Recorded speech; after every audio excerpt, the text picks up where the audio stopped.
Walang ibang hangad ang mag-asawang Alberto at Epang, kundi ang magkaroon na ng kapayapaan ang kanilang buhay. Sa kanilang edad na nasa mahigit 60 na, ay pagod na rin sila sa kanilang mga pinagdaanan. Kaya ang tanging hangad nila ngayon sa edad na sinasabing patungo na sa takip silim ay ang mamuhay ng payapa at magkaroon ng katahimikan.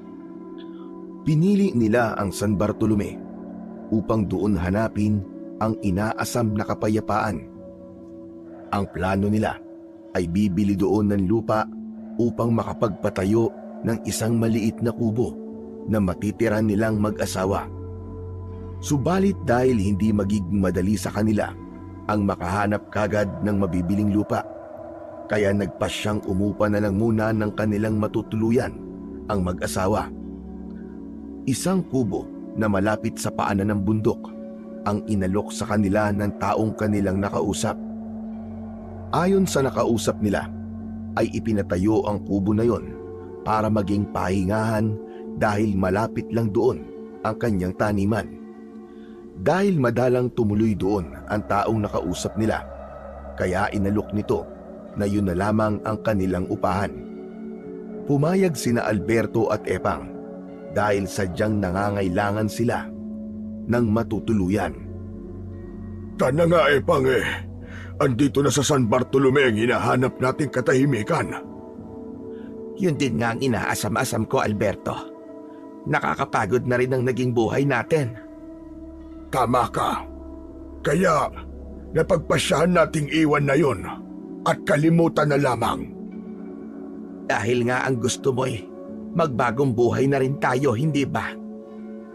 Abay sa edad natin, kahit paano masisimulan natin yon. Marami na rin tayong nagawang pagkakamali.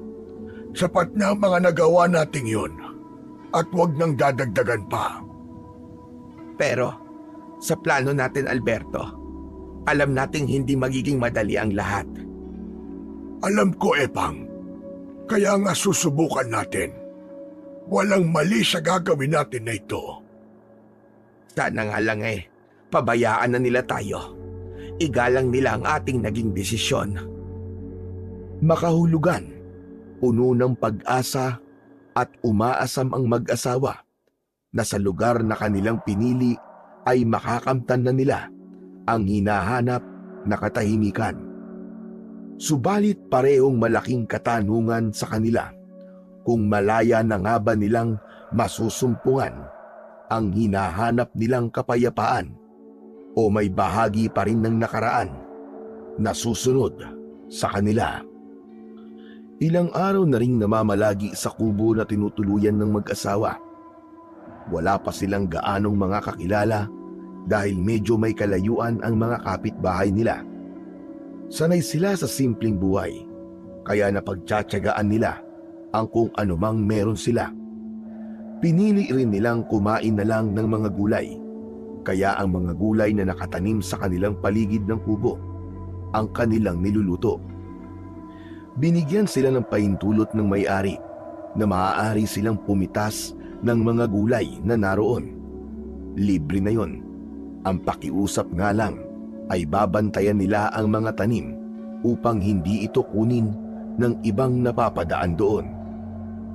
Nang araw na yon ay namimitas ang mag-asawa ng gulay na kanilang lulutuin nang may bigla silang maramdamang mga yabag at tila merong mga matang nakamasid sa kanila. Bakit, Alberto? Napahinto ka sa pamimitas ng okra. Hindi maganda ang pakiramdam ko, Epang. Nahihilo ka ba? Hindi yun ang ibig ko sabihin. Ano? May ibang taong narito. At kanina pa tayo pinagmamasdan. Aba, baka yun na nga yung mga magdanakaw ng tanim dito na sinabi ng may-ari ng kubo na nirerentahan natin. Hindi siya pangkaraniwang tao, Epang. Ano ka mo? Iswang! Oo, naaamoy ko sila.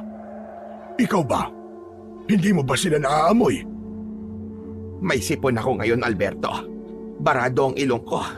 kaya hindi maayos ang aking pangamoy. Posibleng nasundan nila tayo rito. Dahil di pa nila matanggap ang ginawa natin, ganun ba? Hindi lang yon, kundi dahil may kailangan sila. Humanda ka, Epang. Oo, Alberto. Kanina pa ako nakahanda. Nagtalikuran ang dalawang matanda. Batid nila na anumang sandali ay biglang aatake ang mga aswang na kanina pa nakamasid sa kanila. Mula nga sa masukal na lugar ay lumitaw ang dalawang aswang asbo at dinaluhong sila. Ang aswang asbo ay uri ng aswang na nakakapagpalit ng anyo ng mababangis na hayop. Subalit bago pa sila inatake ng mga aswang, ay nakaiwas na sila at kasabay noon ay ang pagbabago ng kanilang anyo. Naging aswang gabunan sina Alberto at Epang, subalit ang kanilang pagkaaswang ay nabubukod tangi dahil sila ang mga aswang na merong iniingatang pambihirang bato. Kaya sila ang aswang na mahirap maging kalaban. Bagamat alam ng dalawang aswang asbo na hindi pangkaraniwan ang mga aswang na tulad ni na Alberto at Epang, handa pa rin silang atakihin ang mga ito. Hangad ng mga aswang na makuha sa mag-asawa ang taglay na pambihirang bato upang magamit nila ito sa kanilang kapwa aswang dahil mas magiging makapangyarihan at mas malakas sila sa pangkaraniwang aswang. Sa pagsugod ng aswang asbo kay Alberto, ay agad na nahawakan niya ang leeg ng umataking halimaw. Sinakal ito ng mahigpit at saglit lang ay lumawit ang dila nito, saka hinila ito. Umatungal ng malakas ang aswang asbo na nabunutan ng dila. Samantala, bumaon naman sa katawan ng isa pang aswang asbo ang matutulis na kuko ni Epang na nasa anyo rin ng aswang. Hindi lang kuko ang ibinaon nito, kundi maging ang buong kamay. Sa pagkakabaon ng kamay ay hinawakan ang lamang loob ng aswang asbo at kasamang inilabas yun. Nangisay ang aswang asbo na naalisan ng lamang loob at agad ding binawian ng buhay. Nang matiyak ng mag-asawa na wala ng buhay ang dalawang aswang asbo, ay binuhat ito ni Alberto at inihagis sa malayo. Ang pagiging aswang ni na Alberto at Epang ang dahilan kung bakit sila lumayo at hinahanap ang katahimikan. Dahil nais na ng dalawang matanda ang magbago. Ibig na nilang iwan ang madilim na parte ng kanilang buhay. Pagod na sila sa pagiging aswang. Ibig na nilang simulan ang pagbabago. Mahirap na desisyon yun para sa kanila dahil magiging buntot nila ang panganib. Gaya ng nangyari sa kanila, may mga aswang na pilit hinahanap ang kanilang kinaroroonan. Yun ang isang bagay na hindi nila maaaring iwasan dahil patuloy na susunod sa dalawang matanda ang kanilang nakaraan. Hindi rin ganap na pumapayag ang kanilang lahing iniwan sa kanilang desisyon dahil ang sino mang tatalikod sa pagkaaswang ay kamatayan ang magiging kapalit. Subalit dahil sa taglay na pambihirang bato ni na Alberto at Epang ay hindi yun magawa ng mga pinuno nila. Nagagawa nilang labanan ang mga aswang na ibig pumatay sa kanila. Sa kanilang paglayo ay hindi nila alam kung hanggang kailan sila susundan ng mga kalahing aswang na nais pumatay sa kanila. Dahil nga alam na ang kanilang kinaroroonan, tiyak na may iba pang darating. Kaya ang nararapat lang nilang gawin ay ang umalis na muli sa San Bartolome upang humanap ng ibang lugar na mas ligtas na mapagtataguan. Sapagkat hindi nila masusumpungan ang katahimikan at kapayapaan na nais nila kung mananatili sila sa lugar na batid na ng mga kauri nilang aswang. Ipinagtaka naman ng may-ari ng kubo ang naging desisyon ng mag-asawang matanda na iwan na yon. Gumawa na lang sila ng kung anong dahilan upang makapagpaalam. Walang nagawa ang may-ari ng kubo, kundi ang hayaan silang umalis. Isa pa, bagamat ilang araw lang ang kanilang inilagi sa lugar na yon, ay nagbayad sila ng tama para sa 1 buwan. Naglalakad ang mag-asawang Alberto at Epang. Malungkot na iniwan ang kubo na inakala nilang magiging tirahan na nila ng matagal. Ano na tayo ngayon, Alberto? Saan tayo pupunta? Hindi ko rin alam, Epang. Kung pupunta tayo sa ibang lugar, paano kung masundan tayo uli doon? Madali nila tayong mahahanap dahil naaamoy din nila tayo. Hindi pa kasi nagtatagal mula nang umalis tayo at iniwan ng pagkaaswang. Sariwa pa ang lahat.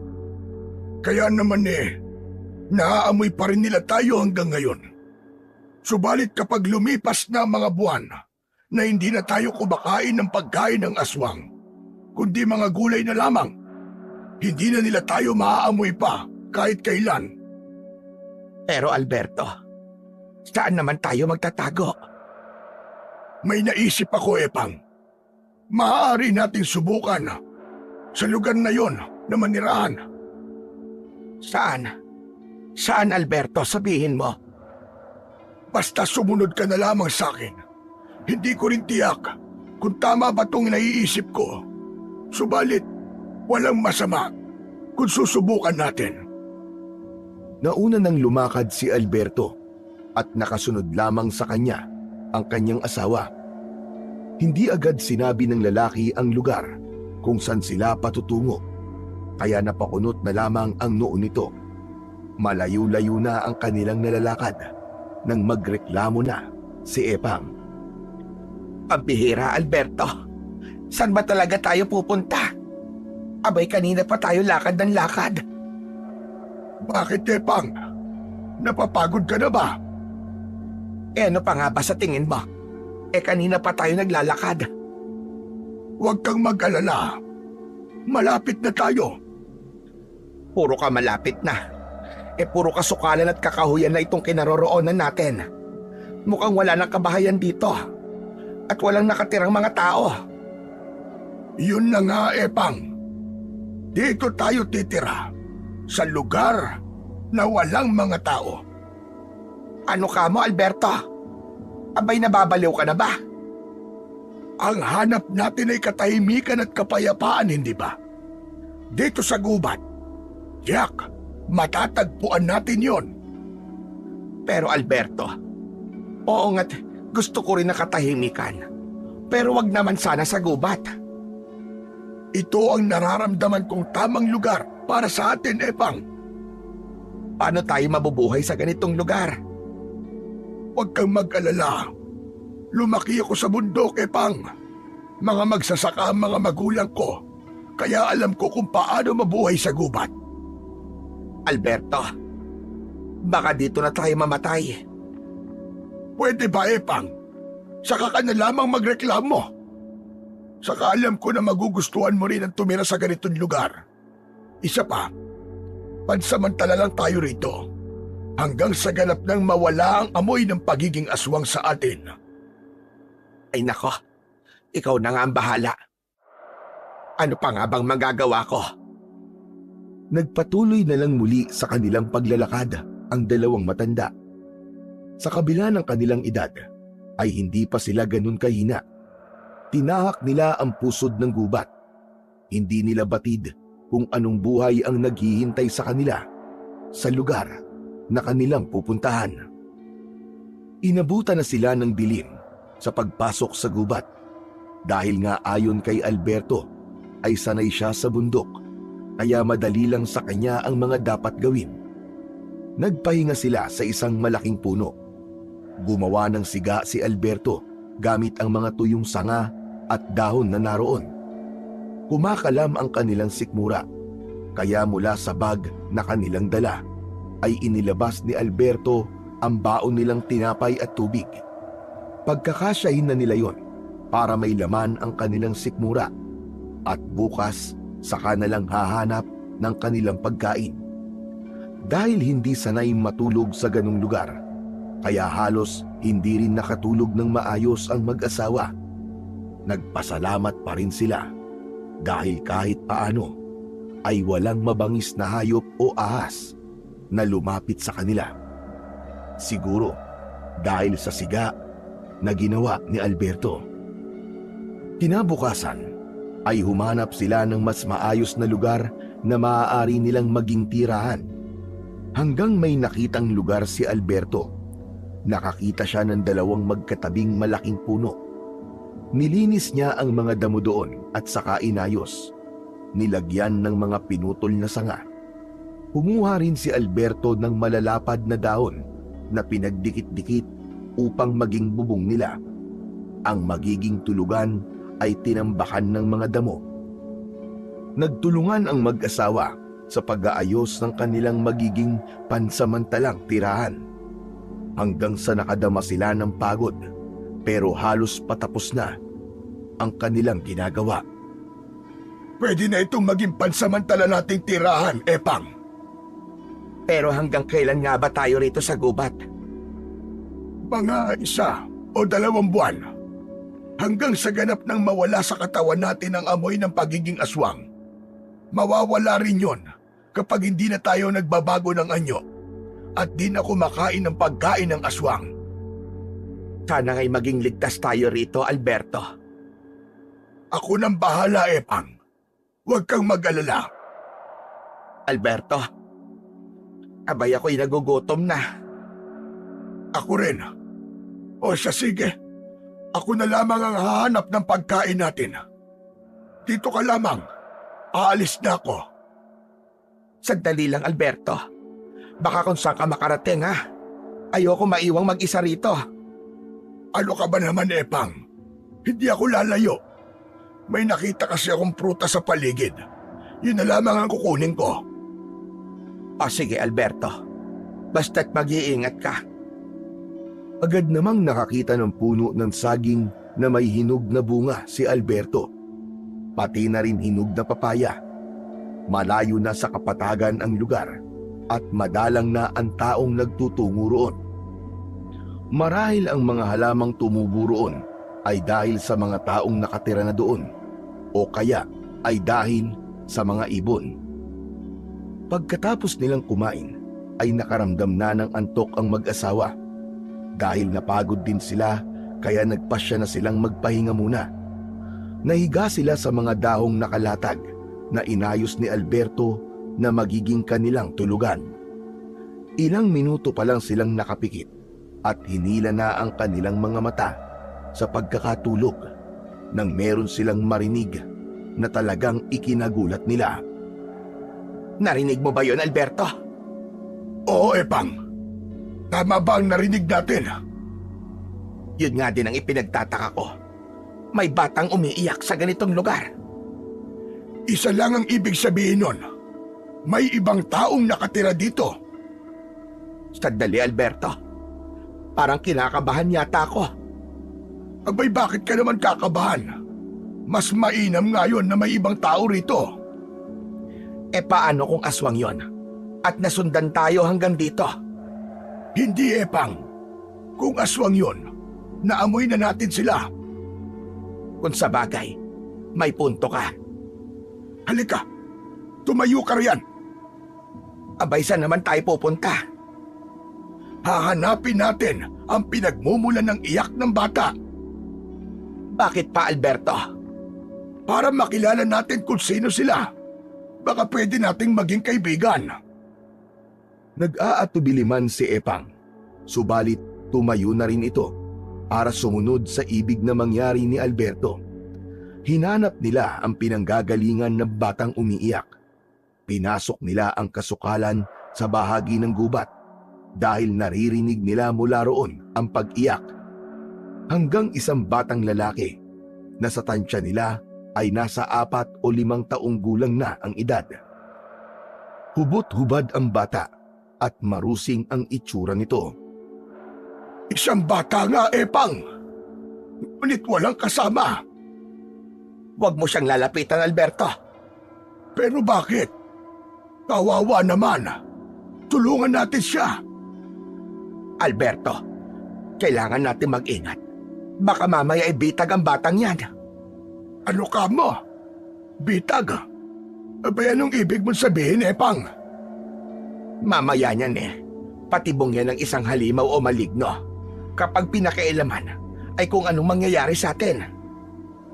Hindi naman siguro, Epang. Nakatingin sa kanila na tila nagtataka at natatakot ang batang lalaki na umiiyak. O hayan, tignan mo. Para ngayon lang siya nakakita ng tao. Natatakot siya at umuurong. Abay, Epang, anong gagawin natin sa kanya? Kawawa naman. Hindi ko nga rin alam Pero sa tingin ko ipabayaan na lang natin siya. Hindi maaari yun. Paano kung naiwan lang siya ng mga magulang niya dito? Nawala sa gubat. Ang iniisip ko lang naman ay ang kaligtasan natin, Alberto. Habang hindi pa makapagpasya ang mag-asawa kung dapat bang lapitan ang bata, ay napansin nila ang isang hayop na gumagapang papalapit sa batang umiiyak. Ako po, Diyos ko! May malaking ahas na papalapit sa bata! Baka tuklawin ang bata, Alberto! Bugso ng pag-aalala at awa na nararamdaman, ay agad na kumilos si Alberto. Kumuha ito ng isang kapirasong kahoy at ipinukol sa ahas na papalapit sa batang umiiyak. Dahil sa ginawa ni Alberto ay nabulabog ang ahas at tumakbo ito papalayo at nawala sa damuhan. Saka nagmamadaling lumapit sa batang lalaki na umiiyak at kinarga ito. Hindi na nagawa pang sawayin ni Epang ang asawa. Umiral kay Alberto ang awa at pangamba sa pwedeng mangyari sa bata. Tumigil naman ang bata sa pag-iyak nang kargahin ito ni Alberto. Nakatitig lamang ang bata sa mukha niya. Hindi siya isang halimaw o maligno. Gaya ng kutob mo, Epang. Paano mo naman nasiguro yan?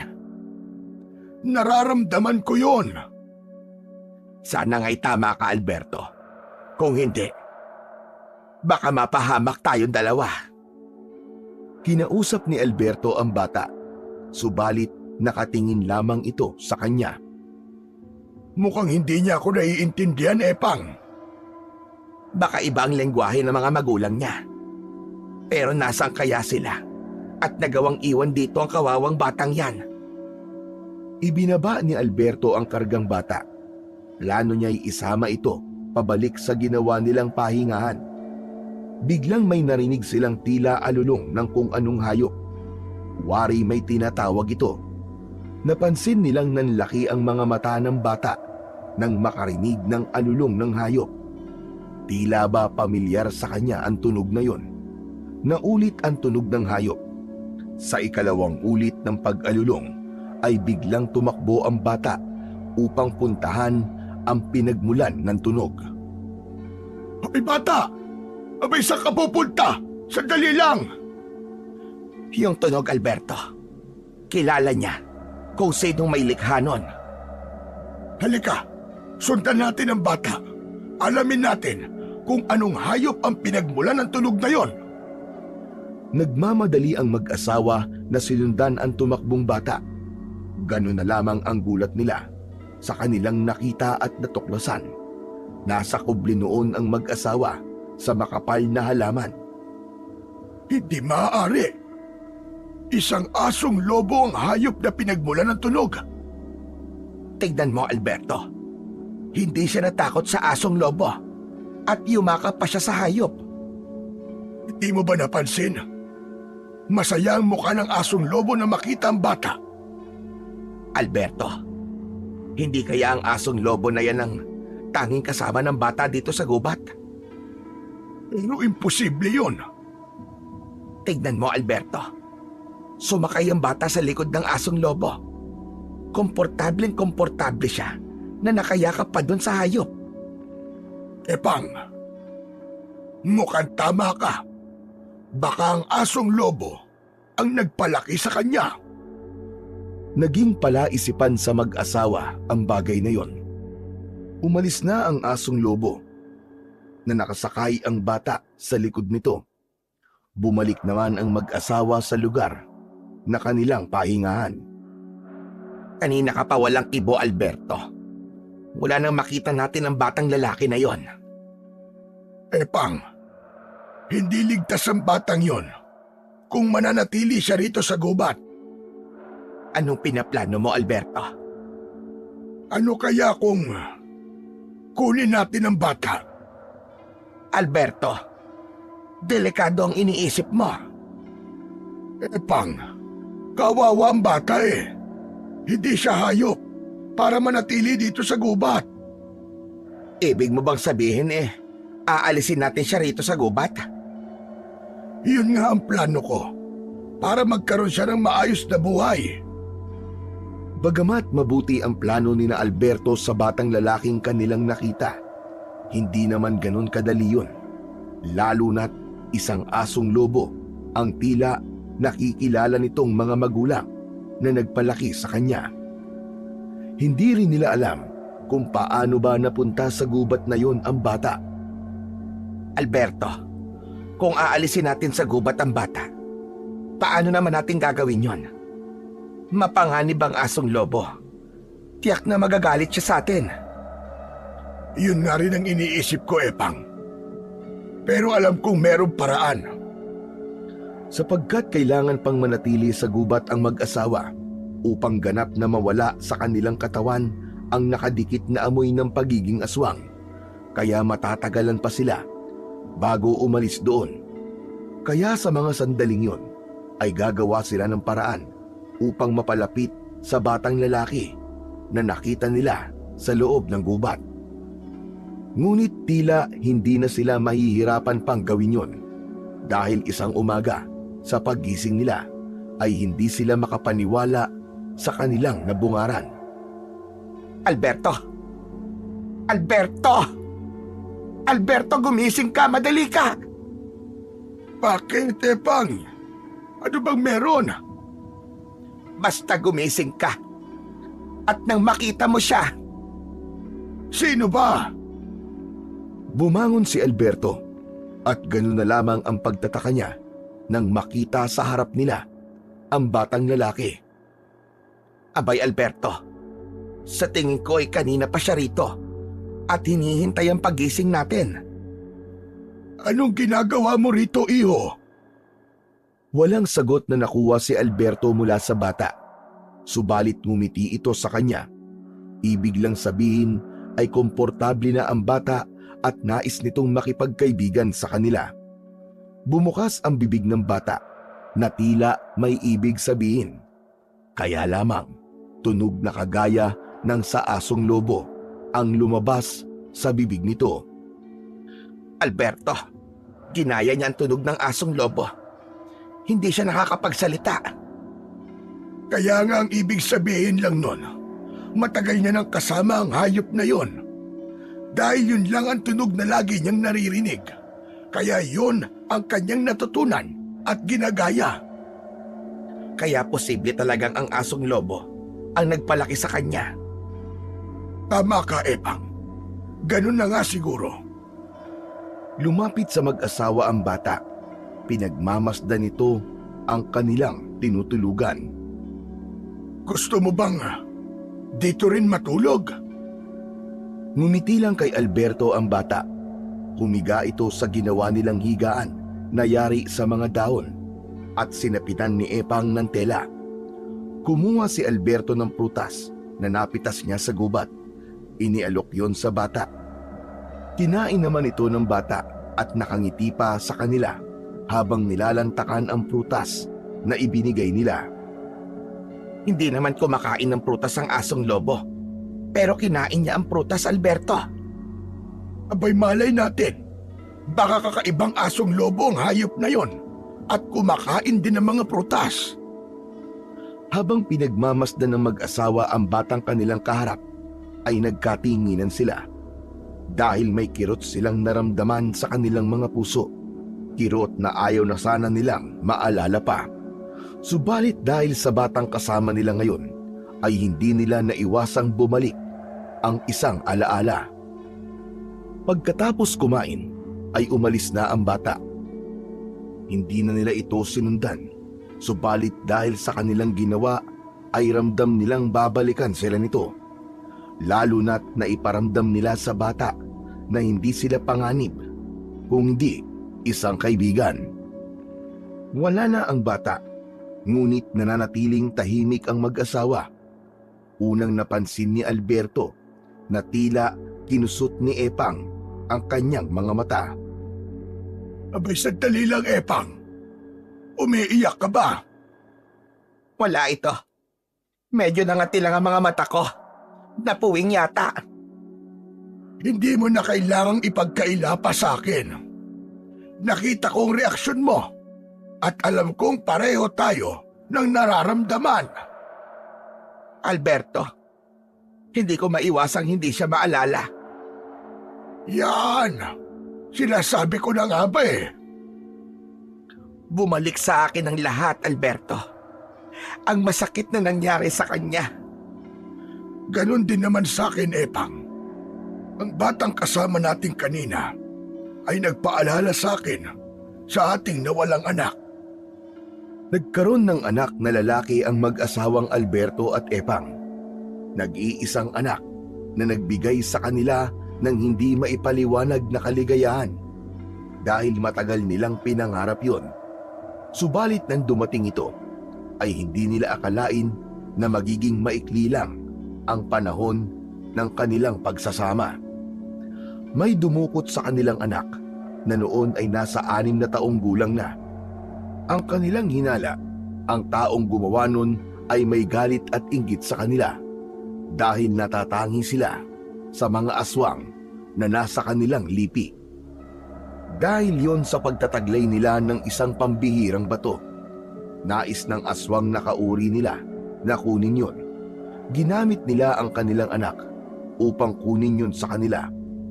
Subalit nabigo ang mga ito. Hindi pa rin nakuha ang iniingatan nilang bato. Kaya lang, hindi na rin nila nabawi ang kanilang anak. Tanging dugo ang damit ng kanilang anak ang ipinadala sa kanila. Kaya naman, ipinagpalagay na lamang nila na pinatay na ang kanilang anak. Yun ang masakit na nakaraan na hindi na basta mawawala sa kanilang isipan. At dahil nga sa batang lalaking nakita nila sa gubat, ay nanariwa sa kanilang alaala ang tungkol sa nawala nilang anak.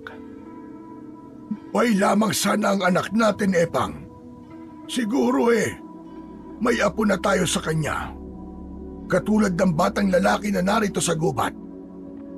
Ilang dekada na rin ang nakalipas mula nang mawala ang ating anak Alberto.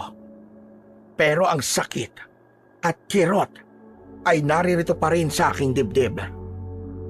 Pareho tayo ng nararamdaman, Epang. Kaya nga naisip ko na sana makuha natin ang batang yun.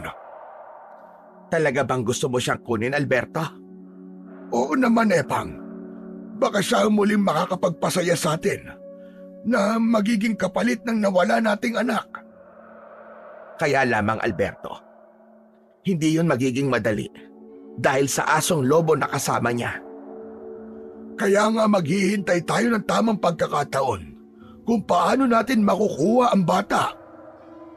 Buo na ang pasya ng mag-asawa. Desidido silang kunin ang batang naroroon sa gubat. Mula nga nang iligtas nila ang bata sa ahas at pinakain nila ito, ay madalas nang bumabalik sa kanila ang bata. Hindi man ito nakakapagsalita sa pamamagitan ng mga senyas at pagpaparamdam ng mga pag-aasikaso at pagmamahal, ay unti-unting napalapit sa kanila ang bata. Gaya ng mga pagkakataong yon na muli itong nagbalik sa kanila. Unti-unti ay tinuturuan nila ang bata ng tamang pagkain. Binihisan rin nila ito. Isinuot ni Epang sa bata ang isang t-shirt ni Alberto. Sa simula ay hindi komportable ang bata. Naiirita ito kapag may suot na damit. Pero ipinilit nila ito hanggang hinayaan na lang ng bata na nakasuot ang damit sa katawan niya. Ka nga pala, Alberto. Nahihirapan ako sa pagtawag sa kanya. Ano kaya kung bigyan natin siya ng pangalan? Naisip ko nga rin yan, Epang. Kung ano kaya ang ipangalan natin sa kanya? Kung Iloy kaya ang itawag natin sa kanya? Ano ka mo? Iloy? Sigurado ka na yun ang gusto mong itawag natin? Ganun ang naging tanong ni Epang kay Alberto dahil ang pangalang Iloy ay siyang tawag nila sa nawala nilang anak. Sabi ko nga sa'yo, baka siyang magiging kapalit ng nawala nating anak. Kaya yun na rin ang itawag natin sa kanya. Okay lang naman sa akin na tawagin natin siyang Iloy para maramdaman nating hindi siya iba. Hanggang sa nagkasundo na nga ang mag-asawa sa kung anong itatawag nila sa bata. Kaya nilapitan niya ang bata na kumakain ng papaya at kinausap, bagamat hindi nila tiyak kung nauunawaan nga ba sila nito o hindi. Mula ngayon, tatawagin ka namin sa pangalang Iloy. Ano? Gusto mo ba ang pangalang yon? Bagay na bagay yun sa'yo. Nakatingin lang sa kanila ang bata. Ngumiti ito at lumikha ng tunog na kagaya ng sa asong lobo. Subalit pagkatapos ng nilikhang tunog ay may tunog ng letrang lumabas sa bibig nito. Iloy! Iloy! Alberto, nabigkas niya ang Iloy. Makakapagsalita siya, Epang. Basta magtiyaga lamang tayo sa pagtuturo sa kanya. Tama ka. Matuturuan natin siya magsalita. Di ba? Gusto mo matuto magsalita, Iloy? Iloy! Iloy! Oo, yun nga ang magiging tawag namin sa'yo. Iloy! Nakaramdam ng kasiyahan ng mag-asawa dahil nakikita nila na unti-unti ay may nakikita silang pagbabago sa bata na pinangalanan nilang si Iloy. Kaya nagpatuloy sila sa pagtiyatiyaga upang turuan pa ito ng iba pang salita. Sige nga, Iloy. Sabihin mo. Lolo Alberto. Lolo Erto. Kaya niya! Kaya niya, Epang! Sige pa, ituloy mo! O ito naman. Lola Epang. Lola Epang. Aba, mabilis matuto ang batang ito. Nakakatuwa naman. Masayang-masaya ang mag-asawa sa kanilang pagtuturo kay Iloy nang makarinig sila ng isang atungal ng hayop. Kanina pa pala nanonood sa kanila ang asong lobo. Mahabaging langit. Ang asong lobo. Parang galit yata siya, Alberto. Hindi yata niya gusto na nandito si Iloy. Baka kanina pa niya hinahanap ang bata. Muling umatungal ng malakas ang asong lobo.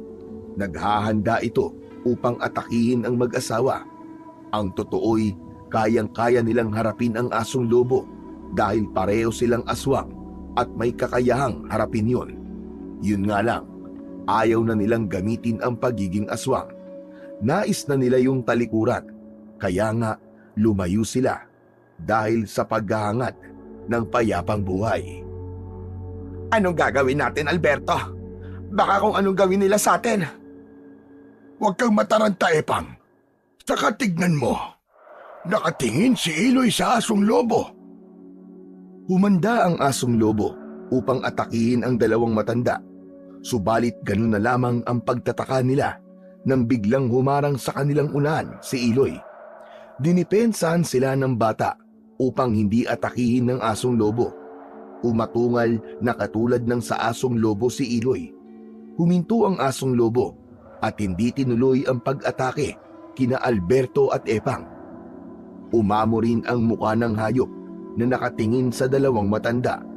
Titig na titig ang asong lobo kina Alberto at Epang. Epang! Pinrotektahan tayo ni Iloy! Oo nga, Alberto. Nakita ko. Ayaw niyang masaktan tayo ng asong lobo. Nanatiling nakamasid lamang ang asong lobo kay Iloy at tumitingin din ito sa dalawang matanda. Sumenyas naman si Iloy sa hayop at sumakay na ito sa likod ng asong lobo. Saka umalis ito na nakasakay si Iloy. Sa bukana ng kuweba kung saan dinala ng asong lobo ang bata. Yun ang tirahan ng dalawa. Pagkababa ng bata mula sa pagkakaupo sa likuran ng asong lobo, ay inamoy-amoy ng hayop ang bata. Bahagyang kumaol ang asong lobo na tila may sinasabi sa bata. Sumagot din ng kahol si Iloy na tila naiintindihan ang ibig sabihin ng hayop. May kinuha ang hayop at ibinigay yon kay Iloy. Pagkain yon, isang piraso ng inihaw na karne. Marahil kinuha ng hayop sa kung saan ay may taong nag-iihaw. Agad na nilantakan ni Iloy ang inihaw na karne at sumali na rin ang asong lobo. Makikita na masaya ang dalawa habang pinagsasaluhan ang kapirasong inihaw na karne. Pagkatapos kumain ay nagtungo sila sa kakahuyan. Mula sa mga malalapad na dahon ay may mga naiwang tubig ulan at uminom doon ang asong lobo at si Iloy. Kung paanong uminom ang hayop ay ganun din ang paraan ng pag-inom ng bata. Ipinakikita lamang na lahat ng mga ginagawa at pamamaraan ng isang asong lobo ay ang ginagaya ni Iloy. Pagpapatunay lamang yon na sadyang ang asong lobo ang kasama ng bata habang ito ay lumalaki. Ang mga gawi ng hayop ang unti-unting nais baguhin nina Alberto at Epang na ugali ni Iloy. Hindi yun magiging madali para sa kanila.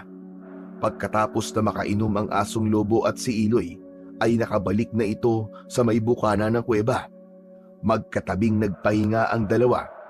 Yumakap pa ang bata sa hayop na kung pagmamasdan ay nakakahanap ang bata ng kapanatagan kapag yumayakap ito sa asong lobo.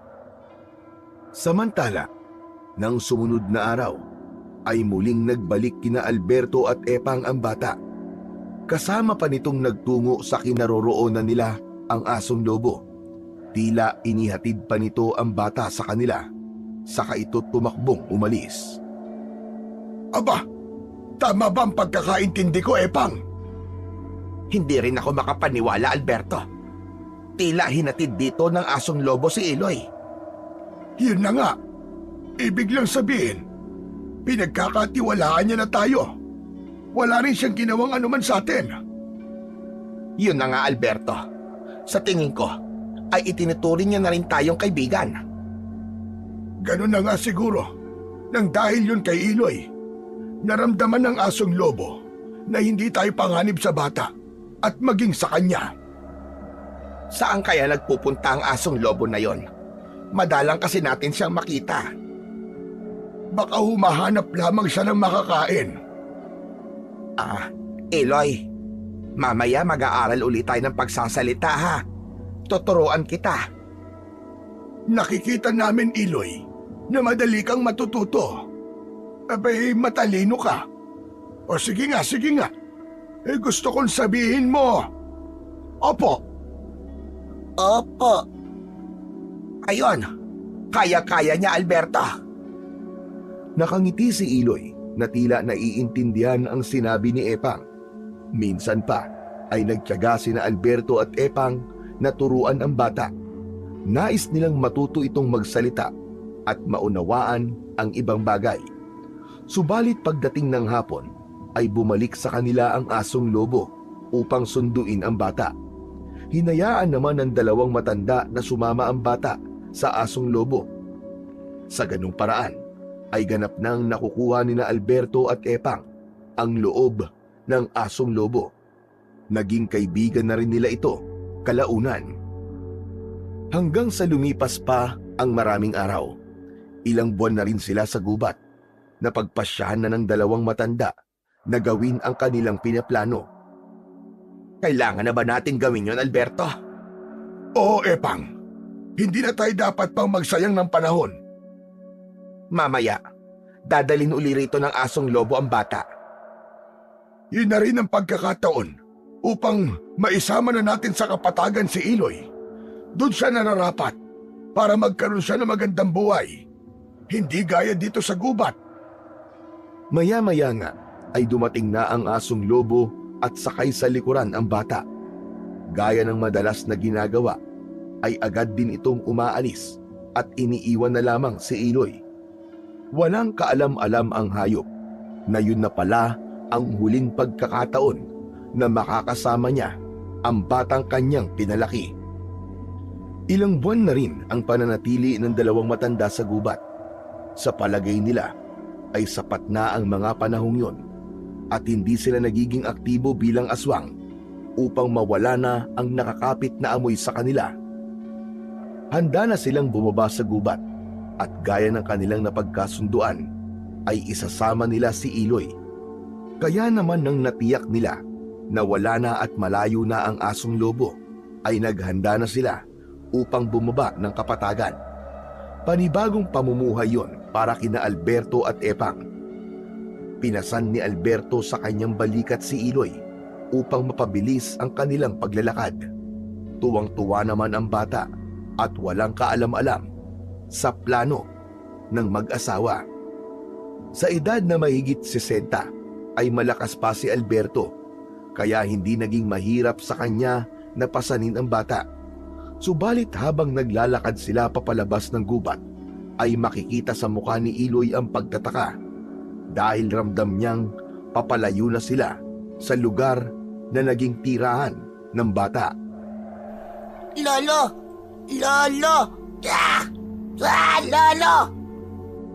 Aba, bakit Iloy, apo? May problema ba? Ah! Ah! Ah! Lolo! Aw! Aw! Aw! Aw! Aw! Hindi siya mapalagay, Epang. Iba marahil ang nararamdaman niya. Nagtataka siya. Iloy, apo, meron lang tayo pupuntahan. Saka huwag ka mag-alala. Walang masamang mangyayari sa'yo.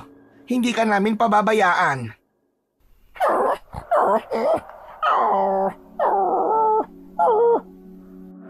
Nagtataka na palinga-linga ang bata.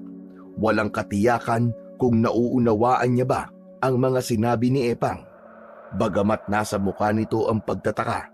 Pero dahil nga nakuha na ng dalawang matanda ang tiwala ng bata, kaya tahimik na lamang si Iloy. Nakalabas na ng kagubatan sina Alberto at Epang. Nakarating na sila sa lugar na may mangilan-ngilan na dumadaang sasakyan at mga taong naglalakad. Bakas kay Iloy ang pagtataka at pagkabahala sa bagong paligid at sa kanyang mga nakikita. Ibinaba na rin ni Alberto si Iloy sa pagkakapasan upang palakarin na ito.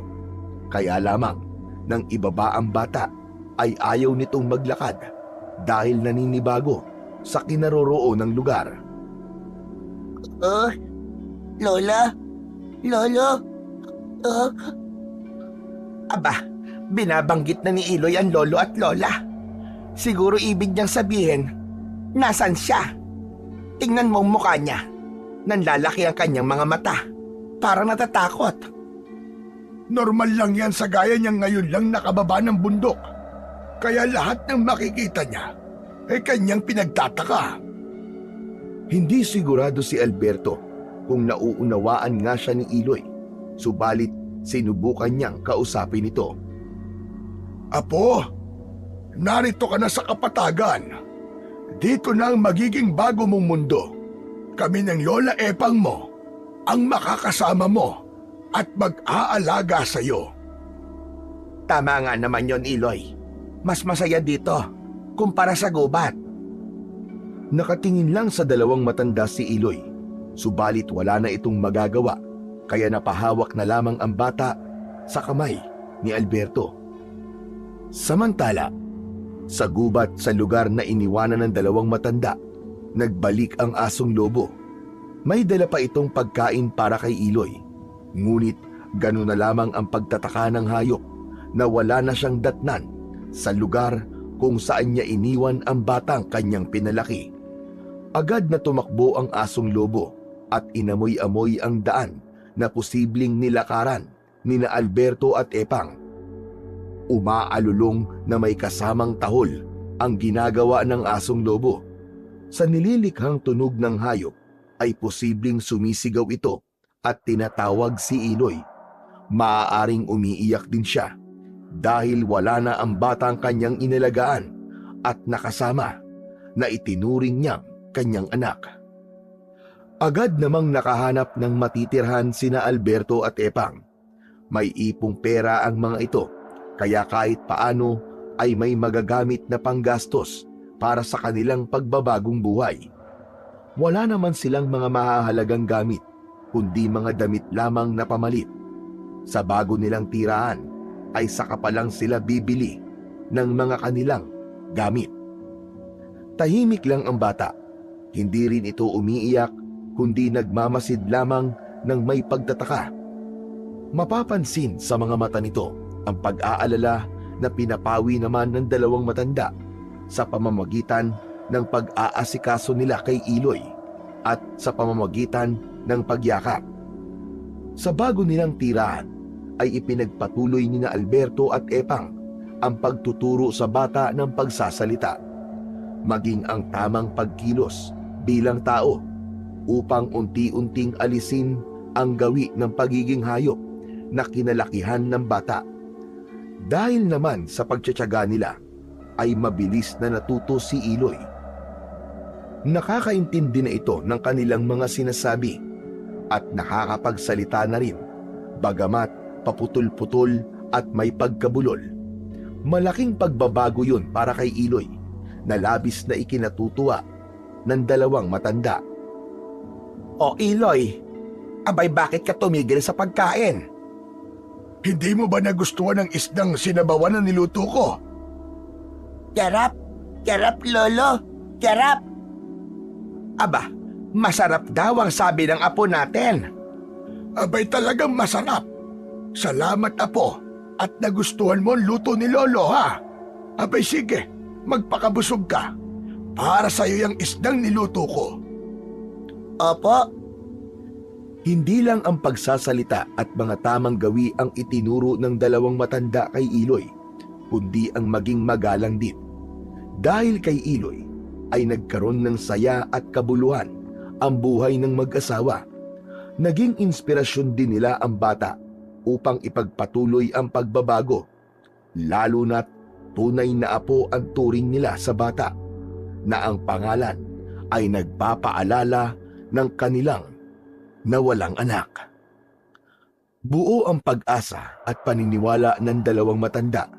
Naganap na nilang matatagpuan ang katahimikan at kapayapaan dahil sa plano nilang pagbabagong buhay.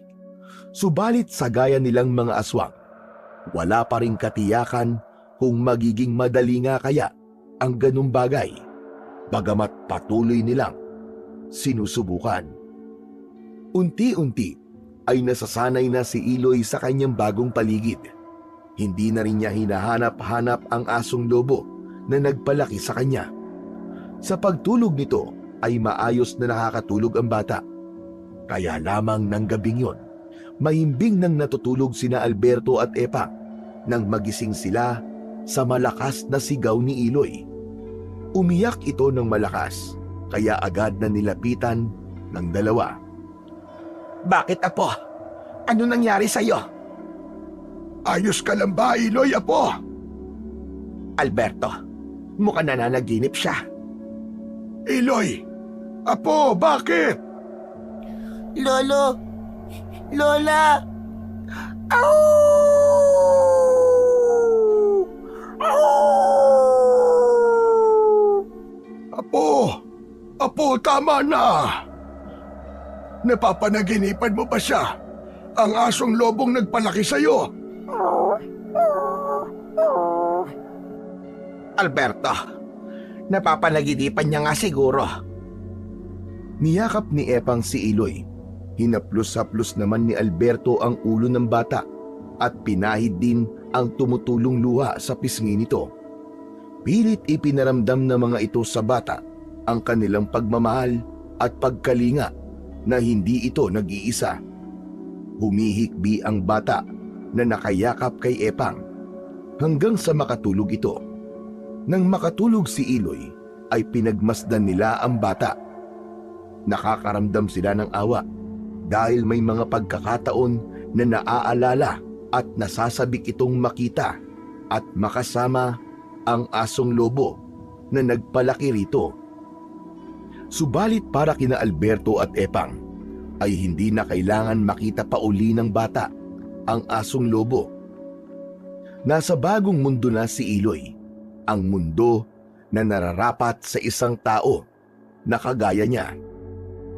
Lumipas pa ang mga araw at taon.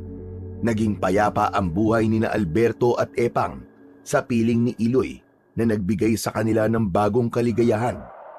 Walang anumang dumating sa kanila upang manggulo. Pakiramdam nila ay yun na ang kapayapaang matagal na nilang inaasam-asam. Subalit ang katahimikan na yon ay mapuputol sa pagdating ng problemang liligalig sa kanilang pananahimik. Isang tao ang makakatuklas ng kanilang kinaroroonan. Yun ay walang iba kundi si Herminio. Hindi ako maaaring magkamali. Si Alberto at Epang ang nasa harap ng tindahang yon. May kasama silang bata. Anak kaya nilang yon. Pero imposibleng magkaroon pa sila ng anak. Habang may iniaalok sa tindahan sina Alberto, wala silang kamalay-malay na may nilalang na kanina pa pala nagmamasid sa kanila. Hindi nila ako dapat makita. Magtatago na lamang ako dito sa poste. Hindi nila dapat malaman na alam ko na kung nasan sila. Samantala, may kakaibang pakiramdam naman si Alberto. Aba Alberto, bakit kanina ka papalinga-linga? Ewan ko ba, Epang? Iba talagang nararamdaman ko. Abay bakit? May sakit ka ba? Hindi yun ang ibig kong sabihin. Abay, pakiramdam ko yan Parang may kanina pa nagmamasid sa atin. Ano ka ba naman Alberto? Guni-guni mo lang siguro yon. Sa palagay ko kinalimutan na tayo ng mga kalahi natin. Ilang taon nang lumipas. Walang nanggulo sa atin, hindi ba? Malaki na nga si Iloy. At mahusay na rin magsalita. Ibig sabihin, abay matagal ng panahon yon. Wala nang pakialam ang mga kauri natin. Malaya na tayo, Alberto. Malaya na. Sana nga, Epang. Tama ang iniisip mo. Lolo Alberto, gusto ko na pong umuwi. Aba, napapagod ka na ba, Apo? Opo. Ako man, pagod na rin sa paglalakad. Halika na, umuwi na tayo. Opo, Lola Epang. Tayo nang umuwi, Alberto, para makapagpahinga na tayo. Maghapon na nating itinitinda ang ating daing at tuyo. Paglalako ng daing at tuyo ang pinagkakakitaan ng mag-asawa. Kailangan nilang paikutin ang kanilang natitirang pera upang hindi yun tuluyang maubos. Sa paglalako ay madalas na magkakasama ang tatlo. Nakauwi na sina Alberto at nakakain na rin sila ng hapunan.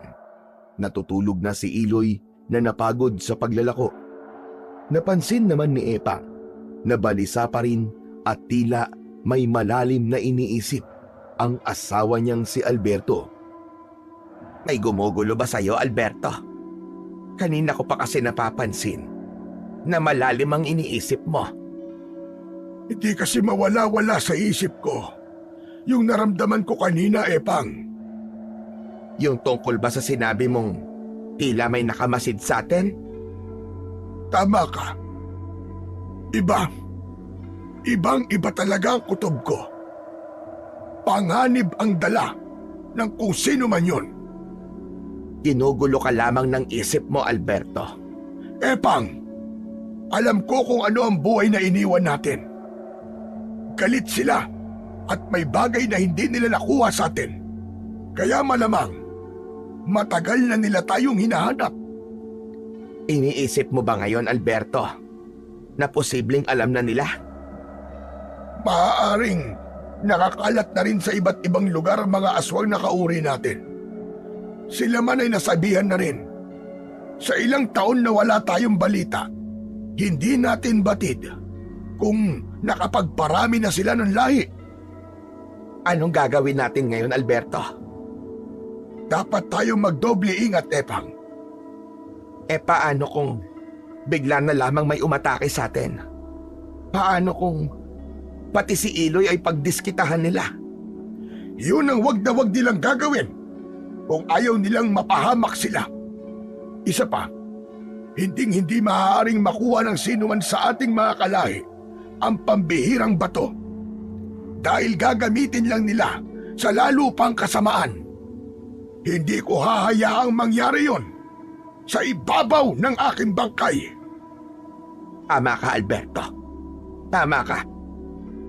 Matagal kong iningatan ang pambihirang bato at ni minsan hindi ko yun ginamit upang manlamang at mamerwisyo ng mga tao kahit paaswang tayo. Kaya mas gugustuhin ko pang baunin ko hanggang sa aking libingan ang pambihirang bato kaysa makuha ng mga kalahi nating aswang at gamitin sa higit pang kasamaan at pag-aasik ng kadiliman. Samantala, ang lalaking nakakita kina Alberto na si Herminio ay agad na ipinaalam sa kanyang mga kasama ang kanyang nalaman. Nagkakaisa sila ng plano batay sa kanilang napagkasunduan. Yan din ang nais ko, mga kasama. Kaya siguro pinag-adyan ang pagkakataon na makita ko ang taong matagal na nating hinahanap. Dinala ko ng aking mga paa sa Barrio Barabas at doon ko nakita ang mag-asawang Alberto at Epang. Bukod sa kanilang dalawa, ay may kasama pa silang isang bata. Natingin mo, sino naman ang batang kasama nila? Hindi ko rin alam. Imposibleng anak nila yon. Pareho na silang matanda para magkaroon ng anak. Maaring ampun nila. Pero kahit sino pa yon, nakita kong talagang mahal na mahal nila ang bata. Kung ganon, mahalagang makapagplano na kagad tayo, Herminio, para mapasa atin na yon. Tama ka. Kapag napasa atin na ang bato, tayo na ang tatanghaling pinakamalakas na aswang. Walang sino mang maaaring gumapi sa atin. Kaya bago pa bigyan ng katuparan ang balak ni na Herminio, ay nagmatsyag na muna ang mga ito. Inalam ang kilos ni na Alberto at Epang. Dahil naglalako ng kanilang mga inaangkat na produkto ang mga ito, kaya madali lang na nakita silang muli ni Herminio. Hindi ako mahihirapan para alamin ang tirahan ni na Alberto. Mamaya, pagkatapos nilang maglako, susundan ko sila hanggang sa kanilang inuuwian na. Ganun na nga ang ginawa ni Herminio, kaya nalaman ito kung saan nila maaaring puntahan ang mag-asawa. Sa hindi kalayuan ng bahay ni na Alberto, ay naroon at nagmamasid si Herminio. Dahil laki sa gubat si Iloy, isa sa katangian na di nawala sa kanya ay ang matalas na pang-amoy, lalo na kapag nasa lugar siya na pamilyar na sa kanya. Alam niya kapag may ibang nilalang siyang naaamoy. Lolo, may tao po. May nakita kang tao, Apo? Naaamoy ko lang po, Lolo. May kakaiba po akong naaamoy. Aba, pero wala naman akong nakikita. Malapit lang po siya dito sa atin. Sandali lang. Aba, oo nga. Mukhang tama ka nga, Apo. Dahil bigla kong may kakaibang naramdaman. Unti-unti ko na rin siyang naaamoy. Pero nasan kaya siya? Suminghot-singhot si Iloy na tila ibig alamin at sundan ang pinagmumulan ng kanyang naaamoy na ibang nilalang malapit sa kanilang tinitirhan. Iloy! Iloy, Apo, saan ka pupunta? Hahanapin ko po siya, Lolo. Huwag na, Apo! Lolo, tiyak makikita ko po siya. Malapit lang po dito sa bahay. Amoy na amoy ko po siya. Mula sa pinagkukublihan ni Herminio, ay nakaramdam ito ng pagkabalisa at pag-aalala. Nakita niya na may hinahanap ang bata patungo sa lugar na pinagkukublihan niya. Naku po, naloko na. Hindi pwede. Mukhang dito patungo ang bata. Sumisinghot-singhot pa. Matalas yata kanyang pang-amoy. Kailangan ko na makaalis dito. Ang mahalaga, alam ko na kung saan nakatira si Alberto. Marahan at pakubli-kubli na umalis si Herminio sa kanyang pinagtataguan. Subalit patuloy naman sa paghahanap si Iloy na lalong lumalakas ang pang-amoy hanggang sa makita niya na may lalaking tumatakbo papalayo. Ayun siya! Sabi ko na nga ba may ibang tao? Agad na tumakbo si Iloy pabalik sa kanyang lolo upang sabihin ang kanyang nakita. Lolo! Tama po ko! May nakita po akong taong tumatakbo! Nasaan na siya? Malayo na po! Di mo inabutan? Mabilis po siyang tumakbo papalayo, Lolo! Ngayon, nabubuo na ang hinala ko. Sino po kaya ang lalaking yun, Lolo Alberto? Saka, ano pong kailangan niya sa atin? Pero kung may kailangan siya, bakit siya nagtatago tapos bigla po siyang tumakbo ng palayo nang makita ko siya? May masama siyang pinaplano, Apo. Po? Naku po, Lolo. Kung ganun po dapat po tayo mag-ingat. Baka masamang tao po yun. Tama ka, Apo. Kaya dodoblehin natin ang ating pag-iingat. Lolo, marunong po akong humawak ng itak. Di po ba tinuruan niyo po ako? Palagay ko, hindi sila pangkaraniwang tao lamang, Iloy. Ano po? Hindi pangkaraniwang tao? Ano po sila? Kahit sabihin ko, hindi mo pa ako ganap na maiintindihan. Pero alam ko sa mga darating na araw, mauunawaan mo rin. Kaya saka ko na lamang ipapaalam sa'yo. Dahil sa nangyaring yon, ay madalas na nababahala at nag-aalala si Alberto para sa kanilang kaligtasan.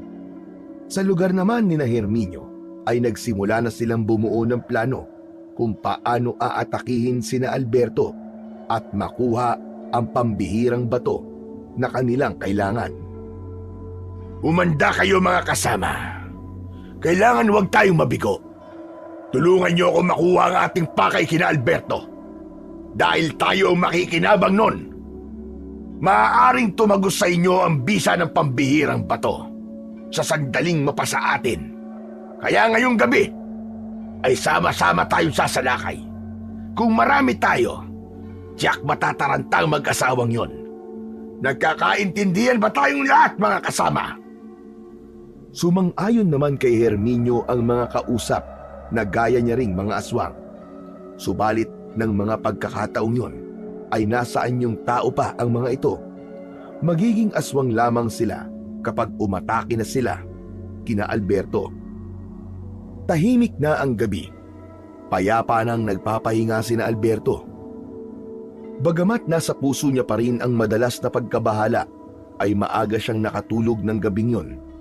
Wala silang kamalay-malay sa nakaambang panganib na parating. Maliwanag ang buwan na tumatanglaw sa kapaligiran, subalit sa mga bahaging hindi natatanglawan ng liwanag ay doon nagkukubli ang panganib. Hanggang sa unti-unti ay marahang gumapang ang mga nilalang na iniluwa ng dilim. Patungo ang mga ito sa bahay kung saan ay payapang nagpapahinga ang mag-asawang Alberto at Epang kasama ang batang si Iloy. Pumaikot ang nakakatakot na nilalang sa bahay. Sila ang mga aswang na pinangungunahan ni Herminio. Guguluhin nila ang tahimik ng buhay ni Alberto upang kunin ang inaasam-asam nilang pambihirang bato na iniingatan ng matandang lalaki. Samantala, naalimpungatan sa pagkakatulog si Alberto. Agad siyang nakaamoy ng kakaiba dahil tinangayon ng malamig na hangin na pumasok sa loob ng bahay. Hindi maaari. Nandito sila. Nagising na rin si Epang. Nakita si Alberto na tila nababahala at nag-aalala. Bakit, Alberto? Ano nangyari? Huwag kang maingay, Epang. May mga aswang. Narito sila. Napatayo si Epang at napasilip sa bintana ng kanilang bahay. Tama ka, Alberto. Nag-aabang sila sa labas. Nakita ko. At marami sila. Natuntun na nila ang kinaroroonan natin. Teka sandali. Si Iloy. Natutulog ang bata. Gigisingin ko ba? Huwag. Baka maguluhan lang siya. Hindi pa niya maiintindihan ang mga mangyayari. Eh anong gagawin natin, Alberto? Anumang sandali ay bigla na silang aatake. Kumukuha lang sila ng tamang pagkakataon. Maaaring hinihintay lang nilang lumabas tayo. Pambihirang bato. Iyon ang kanilang kailangan. Subalit gaya ng nasabi ko na, kahit anong mangyari, ay hinding-hindi ko yun isusuko sa kanila. Napakarami ng mga aswang na dumating, Alberto. Nanatiling nakapaligid ang mga aswang sa bahay ni Alberto. Subalit maya-maya ay nakarinig ang mag-asawa ng ingay mula sa labas na tila nagkaroon ng kaguluhan. Kasabay noon ang mga tunog ng kung anong hayop. Ano yun? May kung anong gulong nangyayari sa labas. Dahil sa ingay na naririnig nila ay nagising na rin si Iloy na bumangon na sa pagkakahiga niya. Lolo Alberto, Lola Epang, ano po bang nangyayari? Bakit ang ingay? May gulo po ba? Upang alamin kung ano ang dahilan ng ingay na kanilang naririnig, ay sumilip sa bintana si Alberto. Ganun na lamang ang kanyang pagkagulat at hindi siya makapaniwala sa kanyang nakita. Nagkakagulo nga sila, Epang. May mga umaatake sa aswang na dapat ay manggugulo sa atin.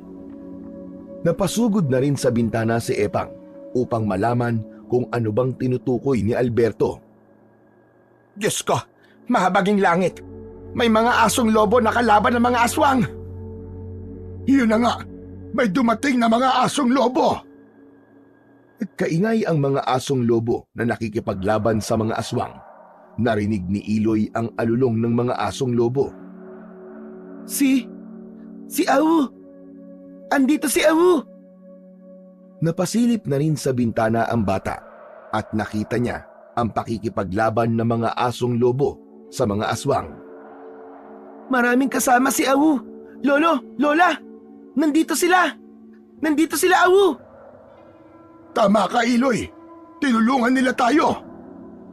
Kung ganon, alam na rin ng asong lobo itong kinaroroonan natin. Unti-unti ay nawala ang pagkakaingay sa labas ng bahay. Umurong ang mga aswang na aatake sana kina Alberto. Iniligtas sila ng mga asong lobo. Agad namang lumabas ng bahay si Iloy nang marinig na wala na ang gulo sa labas ng bahay. Maraming asong lobo ang dinatnan ni Iloy sa labas. Hindi niya mawarian kung alin sa mga ito ang nag-alaga sa kanya. Mula sa grupo ng mga asong lobo na naroroon ay namumukod tangi ang isa roon na lumapit sa bata. Agad itong niyakap ni Iloy. Ilang taon na ang lumipas ay hindi pa rin nawawala ang pagmamahal ni Iloy sa asong lobo na nakasama niya sa gubat. Nakita ni na Alberto at Epang ang tagpong yun. Umiiyak si Iloy habang nakayakap sa asong lobo. Samantalang mababakas naman sa hayop na yakap ni Iloy ang kasiyahan. Mapapansin din ang luha sa mga mata ng hayop. Luha yun ng kasiyahan. May pag-aatubili namang lumapit ang mag-asawa sa hayop. Nag-alala sila na baka kung anong gawin sa kanila dahil sa pagkuha nila sa bata. Salamat! Salamat at nagkita ulit tayo, Awu! Tumangu-tango naman ang asong lobo na tila nauunawaan ang sinabi ng bata. Siguro'y masama ang loob mo kina Lolo Alberto at Lola Epang, no? Kasi kinuha niya ako sa inyo. Inalis niya ako sa gubat. Pero wag kang magagalit sa kanila, ha? Awu, kasi mababait sila. Mahal nila ako. Matamang nakikinig lamang ang asong lobo sa pagkikwento ni Iloy.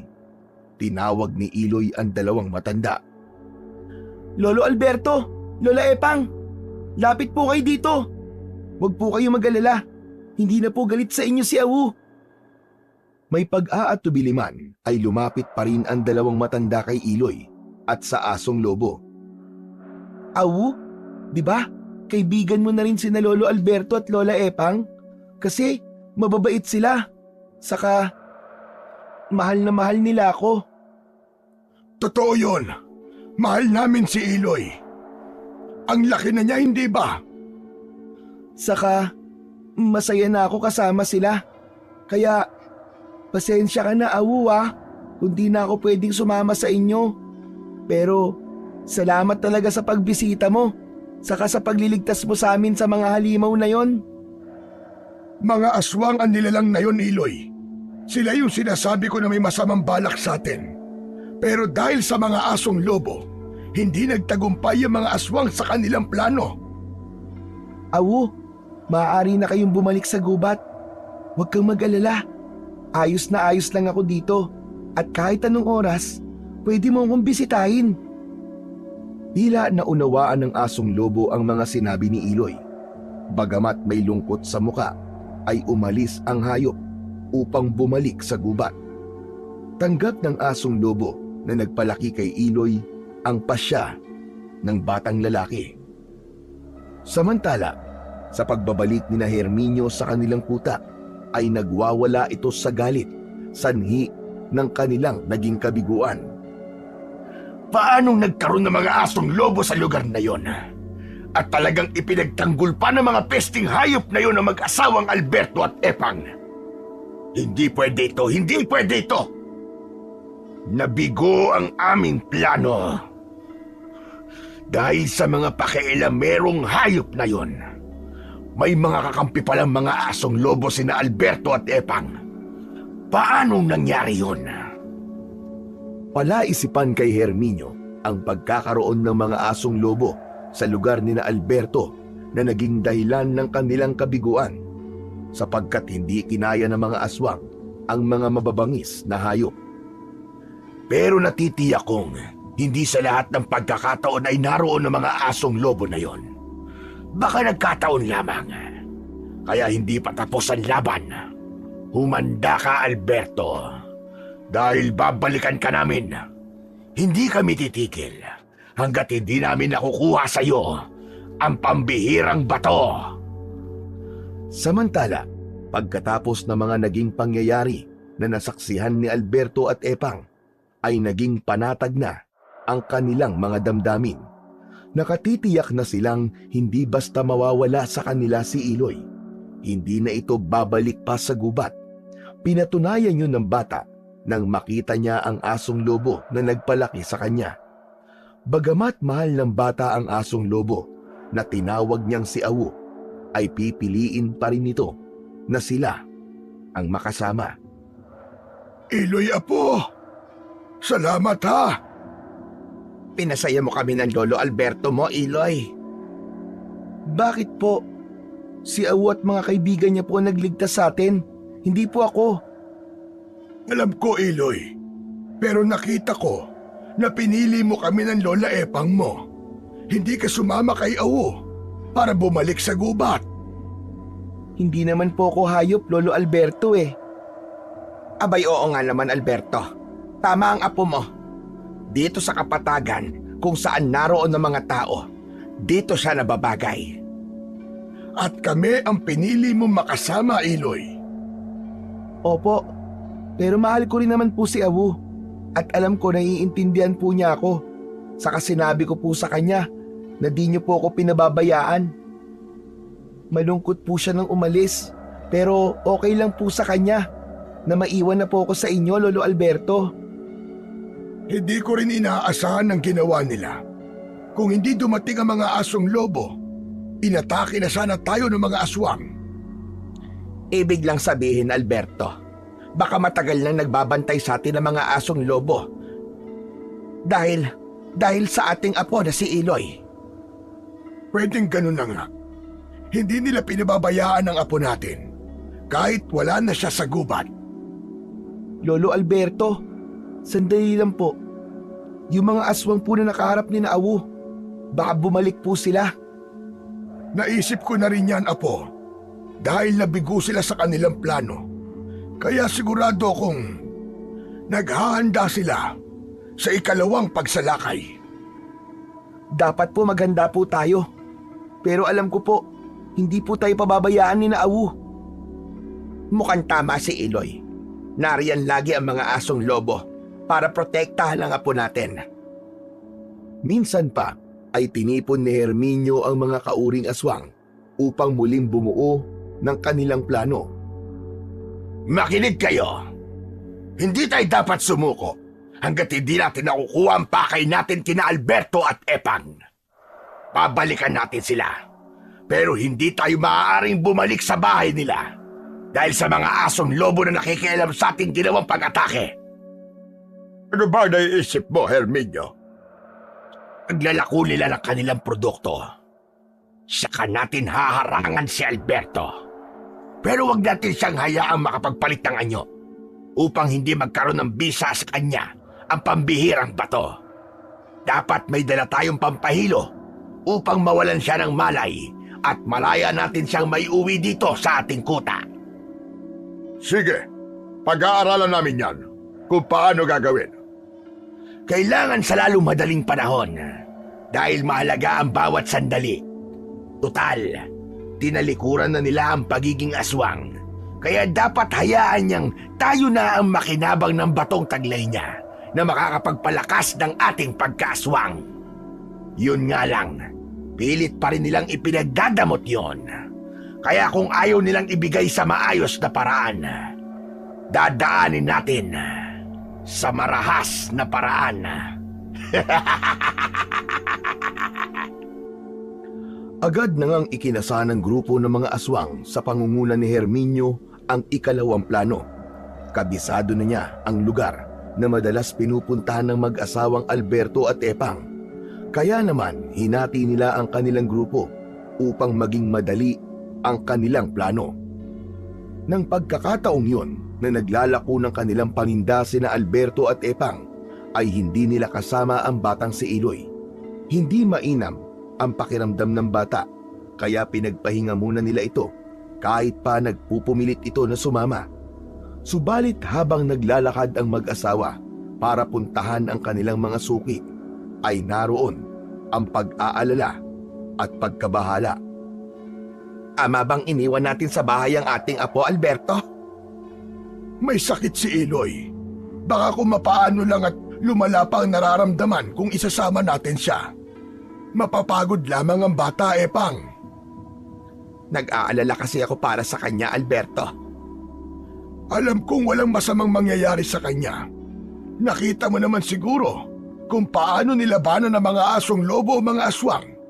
Dahil nag-aalala sila sa kaligtasan ni Iloy nang paikutan tayo ng mga aswang na yon. Kaya kahit iwan natin sa bahay ang ating apo, natitiyak kong ligtas siya roon. Walang mangyayaring masama sa kanya. Magtiwala ka sa akin. Natatakot lang kasi ako. Baka mawala si Iloy. Hindi yun mangyayari, Epang. Sa kabuo rin ang paniniwala ko sa pangakong sinabi ni Iloy na hindi niya tayo iiwan.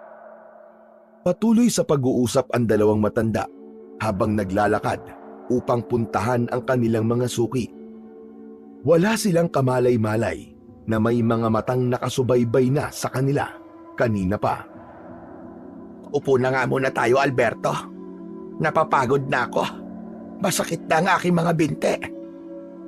Ako man, kaya magpahinga na muna tayo sandali. Ay, Diyos ko. Teka, bakit ganon? Ang alin, Alberto? Iba ang pakiramdam ko. Huwag mong sabihin may kung ano ka na namang nararamdaman. Bago pa sagutin ni Alberto ang sinabi ni Epang, ay lumapit sa kanila ang grupo ng mga tao na nun lang nila nakita. Subalit ramdam nilang mga aswang ito kahit pa nasaan yung tao. Bago pa nakakilos ang dalawang matanda, ay may itinakip sa mukha nila ang mga ito. Isang kapirasong tela na may nakakahilong kemikal, dahilan upang mawalan ng malay ang mag-asawa.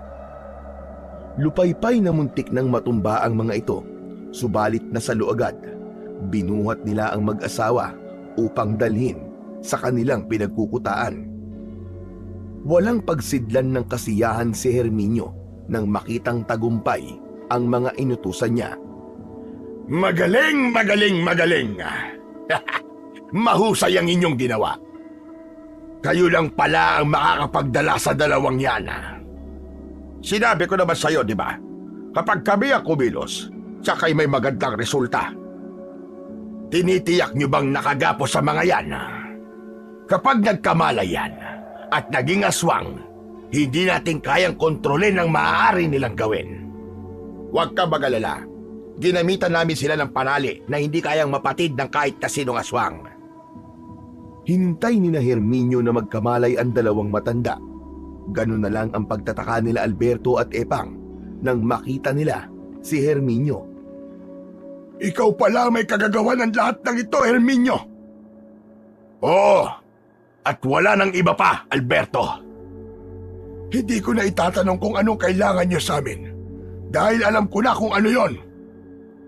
Ang pambihirang bato. Yun ba ang dahilan, Herminio? Tinatanong pa ba yan? Sabi nga ni Alberto, alam na niya ang dahilan. Nagsasayang lamang kayo ng panahon dahil kahit na ano pang gawin nyo, hindi ko ibibigay at ipagkakatiwala sa inyo ang bato. Ibigay mo na lamang sa amin para tapos na ang problema at palalayain namin kayo mag-asawa. Yun lamang ang tangi namin kailangan. Wala na sa akin ang batong kailangan nyo. Napatitig si Epang sa asawa. Hindi niya mawari kung totoo ba ang sinasabi nito dahil wala naman itong nabanggit sa kanya. Huwag mo na kaming ululin, Alberto. Gusto mong paniwalaan ka namin? Hindi ako hangal para maniwala sa'yo. Ibigay mo na ang batong kailangan namin. Pagkatapos nun, malaya na kayo. Isa pa, hindi mo na yung kailangan dahil tinalikuran nyo na ang pagiging aswang. Ba't ipagnadamot nyo pa yun at hindi na lang ipasa sa amin? Dahil ayokong gamitin nyo sa inyong kasamaan at pag-aasik ng kadiliman. Ang gusto ko ay maging katulad namin kayo. Piliing magbago at hangarin ang katahimikan. Tama na. Tama na ang kasamaan at pagpapaalipin sa kadiliman. May panahon pa para magbago at maging mabuti at normal na tao. Hangal ka, Alberto. Kahit minsan, hindi pumasok sa utak namin ang sinasabi mo. Dahil hindi namin gagawin ang gaya ng ginawa mo. Hindi namin isusuko ang pagiging aswang. Dahil masaya, maging masama. Baliw ka na. Baliw ka na, Alberto. Hinding-hindi ka namin tutularan.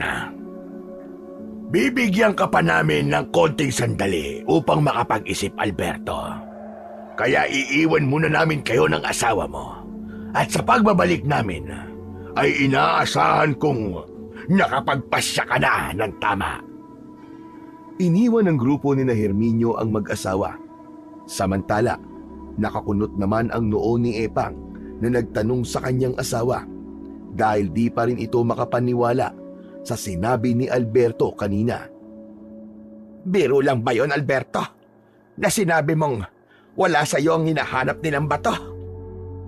Walang dahilan para magbiro ako, Epang. Saka kung nasa akin yon, may nagawa na sana ako para makatakas tayo rito. Tama ka. Yun din nga ang iniisip ko. Abay, kung wala na sa iyo ang bato, nasaan? Na kay Iloy. Ano ka mo? Ipinasa mo sa apo natin? Kaya ba siya nagkasakit? Oo. Tama ka, Epang. Nanibago ang katawan niya nang ipasa ko sa kanya pambihirang bato. Pambihira ka, Alberto. Bakit mo ginawa yon? Tiniyak ko lang ang kaligtasan ng apo natin, Epang. Sabi ko nga sa'yo, laging may nagtatangka sa buhay natin. Ayokong idamay nila si Iloy. Kung nasa kanyang bato, matitiyak natin ang kanyang kaligtasan. Isa pa, may kutob akong gagamitin nila si Iloy laban sa atin. Kaya lihim kong isinubo sa kanya ang bato. Kung sa bagay ay tama ka, maililigtas ng pambihirang bato si Iloy sa mga aswang na may magtatangka ng masama sa kanya. Samantala, umiiyak na si Iloy na nag-iisa sa bahay. Gabi na ay wala pa ang kanyang lolo Alberto at lola Epang. Alam niyang hindi ganun ang kanyang lolo at lola. Pagdating ng gabi ay kasama na niya ang mga ito. Subalit naiiba ang pagkakataong yun. Patuloy ang pag-iyak ng bata. Ang tunog ng paghikbi ng bata ay tinangay ng hangin at umabot yun sa kinaroroonan ng asong lobo. Matalas ang pandinig at pakiramdam ng asong lobo, kaya agad itong kumilos at pinuntahan ang kanyang mga kasama. Bababa sila ng kapatagan para alamin ang kalagayan ni Iloy. Ilang sandali pa ay nagtipon-tipon na ang grupo ng asong lobo na magkakasamang bumaba sa kapatagan. Iisang lugar ang kanilang direksyon at yun ay doon sa tinitirhan ni na Iloy. Pagkarating ng mga asong lobo sa tirahan ni na Iloy ay nagbantay ang mga hayop at pumaikot sa bahay. Pumasok sa loob ng bahay ang asong lobo na nagpalaki kay Iloy. Ganun na lang ang kasiyahan ng bata nang makita uli si Ahu. Awu! Awu! Sinabi ko na nga ba't babalik kayo? Lumikha ng tunog ang asong lobo na tila nakikipag-usap kay Iloy. Nagpatuloy naman sa kanyang sinasabi ang bata. Awu, wala si na lolo at lola. Kinakabahan ako. Baka kung napano na sila. Baka may ginawa na sa kanila mga aswang. Yung mga nakalaban nyo. Sila ang mga aswang na may masamang plano kina Lolo Alberto. Awu, tulungan mo ko. Hanapin natin sila lolo at lola. Baka kailangan nila ang tulong natin. Kumahol ang asong lobo bilang pagpayag sa ibig mangyari ni Iloy. Saka umalulong din ito bilang pagbibigay ng hudyat sa mga kasama nito. Hindi pa rin nalilimot ni Iloy ang kanyang dating ginagawa nung nasa gubat pa siya. Kaya sumakay ito sa likod ng asong lobo. Mas malaki na nga lang si Iloy ngayon, pero kayang-kaya pa rin ng hayop. Maigpit na humawak ang bata sa leeg ng asong lobo at pagkadakay tumakbo na ito upang hanapin ang kanyang lolo at lola. Nakasunod naman sa kanila ang grupo ng mga asong lobo. Handa nilang hanapin ang kinaroroonan ng dalawang matanda. Samantala, tapos na ang oras na ibinigay ni Herminio upang makapagdesisyon si Alberto. Muli ay hinarap nito ang dalawang matanda. Siguro naman, meron ka ng tamang desisyon, Alberto. Hindi pa rin nagbabago kung ano man ang sinabi ko kanina, Herminio. Wala na talaga sa akin ang pambihirang bato na hinahanap nyo. Talagang nagmamatigas ka pa rin, Alberto. Sinasabi ko lamang kung ano ang totoo. Gusto mo pa yatang magkasubukan tayong dalawa at masaktan ka. Kahit saktan mo pa kami ng asawa ko, hindi na magbabago yun. Herminio, di kaya nagsasabi ng totoo si Alberto? Totoo sinasabi ng asawa ko. Maniwala kayo sa kanya.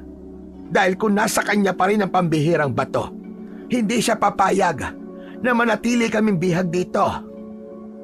Napaisip bigla si Herminio dahil may katwiran si Epang. Nagtitiis ang dalawang matanda na magsilbing bihag samantalang kayang-kaya ni Alberto na labanan sila. Ang maging aswang at gamitin ang batong magbibigay ng pambihirang lakas at kapangyarihan. Kung talagang wala sa iyo pambihirang bato, nasan yun? Kanino mo ibinigay? Alam kong hindi mo yung basta-basta itatago lang o itatapon. Dahil kung itatapon mo yon, makukuha yun ng maligno. Hindi mo na kailangang malaman pa, Herminio. Talagang matigas ang ulo mo, Alberto. Wala kang makukuha sa akin, Herminio. Kung wala pala kaming mahihita sa inyo, para saan at binuhay pa namin kayong dalawa, kayang-kaya na pala kitang patayin dahil wala na sa'yo ang bato. Natahimik sina Alberto at Epang dahil posibleng yun na ang kanilang katapusan. Samantala, natuntun na ng mga asong lobo ang pinagkukutaan ni Herminio. Matapang ang amoy ng mga aswang, kaya agad nilang natagpuan yun. Sinundan lang nila ang amoy nito. Alam ng mga asong lobo ang amoy ng mga aswang dahil nakasagupa na nila ang mga ito. Kung ganon, nasa loob ng lugar na yan sina Lolo Alberto at Lola Epang? Awu, ililigtas natin sila. Tumango ang asong lobo bilang pagtugon sa sinabi ni Iloy. Samantalang ang mga kasama nito ay naghihintay lang ng hudyak upang sumalakay. Sa loob ng kuta kung saan ay bihag ng mga aswang ang dalawang matanda, handa na si Herminio na ibigay dito ang parusang kamatayan. Alberto, wala ba tayong gagawin upang ipagtanggol ang ating sarili? Baguhin man natin ang ating anyo, maging aswang man tayo, wala na ring mangyayari. Mapapatay at mapapatay rin tayo. Isa pa, nagpasya na tayong isuko ang pagkaaswang, hindi ba? Hihintayin na lang ba natin ang ating kamatayan? Huwag kang mag-alala, Epang. Hindi tayo pababayaan. Abay, Nino! Maghintay ka lang. Alam ko at nararamdaman ko na ililigtas niya tayo. Biglang nagkaroon ng ingay sa labas ng pinagkukutaan ni Herminio. Kasunod ang alulong ng mga hayop na asong lobo. Anong ingay yon? Anong kaguluhan yon? Herminio! May sumalakay sa atin! Sino? Ang mga asong lobo na nakainkwentro na minsan ng grupo natin. Narito sila, kasama ang batang alaga ni na Alberto. Hindi maaari ito. Harapin ang mga asong lobo. Hindi pwedeng guluhin nila at lipunin tayo. Iniwan ni Herminio ang dalawang matanda upang tumulong sa pakikipaglaban kontra sa ginawang pag-atake ng mga asong lobo. O ano? Nakita mo na, Epang. Sabi ko naman sa'yo, hindi tayo pababayaan ni Iloy at ng mga asong lobo. Ililigtas ulit nila tayo sa ikalawang pagkakataon, Alberto. Matindi ang sagupaan na nangyari sa labas. Laban ng pangil sa pangil. Pangil na matutulis ng asong lobo, laban sa pangil ng mga aswang gabunan. Sumisirit ang mga dugo at pumupulandit din ito sa bawat sagpang at kagat. Samantala, habang nakikipaglaban ang mga asong lobo sa mga aswang, ay kasama naman ni Iloy ang asong lobo na nagpalaki sa bata. Hinahanap nila ang kinaroroonan ng dalawang matanda hanggang sa matagpuan nila ito. Maraming salamat at dumating kayo, Apo. Akala ko'y katapusan na namin, Iloy. Tinulungan po ako ni Awu, Lolo Alberto, Lola Epang. Maraming salamat sa iyo, Awu. Kumahol ang asong lobo. Samantala, kakalagan na sana ni Iloy ang pagkakagapos sa kanyang Lolo Alberto at Lola Epang nang may kamay na pumigil at humawak sa kanya. Si Herminio yun na biglang dumating. Hindi mo sila maaaring pakawalan, bata. At dahil nandito ka na rin, magkakasama-sama na kayo sa kung saan kayo nababagay sa inyong pagwawakas. Biglang naging aswang si Herminio at aatakihin ang dalawang matanda. Subalit sinunggaban siya ng asong lobo na sinakmal sa leeg. Nahawakan naman ng aswang ang asong lobo at sinakalito. Nakita yun ni Iloy. Bugso ng kagustuhang matulungan ng asong lobo na kaibigan, kaya sinugod ng bata ang aswang. Hindi ito natakot man lamang. Bitiwan mo si Awu! Sa ginawang pagsugod ni Iloy ay ganoon na lang din ang pagtataka ng bata dahil nagawa niyang labanan ang aswang. Halos tumalsik ang ulo nito sa lakas ng pagkakasuntok ng bata. Kaya nabitiwan ng aswang ang asong lobo. Sinundan pa ni Iloy ang bumagsak na aswang at muling pinakawalan niya ang sunod-sunod na suntok hanggang sa halos malagutan na ito ng hininga. Nagkatinginan ang dalawang matanda sa ginawa ng bata sa aswang. Abay, paano niyang nagawa yun, Alberto? Hindi naman ganun kalakas ang apo nating si Iloy. Sinabi ko nga sa'yo, Epang. Ipinasa ko na kay Iloy ang pambihirang bato. Hindi niya alam yon dahil natutulog siya nang isubo ko yon sa kanyang bibig. Nang matiyak ni Iloy na hindi na gumagalaw ang aswang, ay nilapitan niya ang kanyang lolo Alberto at lola Epang at kinalagan nito. Pagkakalag na pagkakalag ay agad silang lumabas ng lugar na yon na pinagdalhan sa dalawang matanda. Kasama na rin nilang lumabas ang asong lobo. Samantala, ang nangyayaring sagupaan ng mga aswang at asong lobo sa labas ay halos patigil na rin. May mga asong lobo na namatay dahil sa mga aswang, subalit higit na marami ang mga aswang na napatay ng mga asong lobo.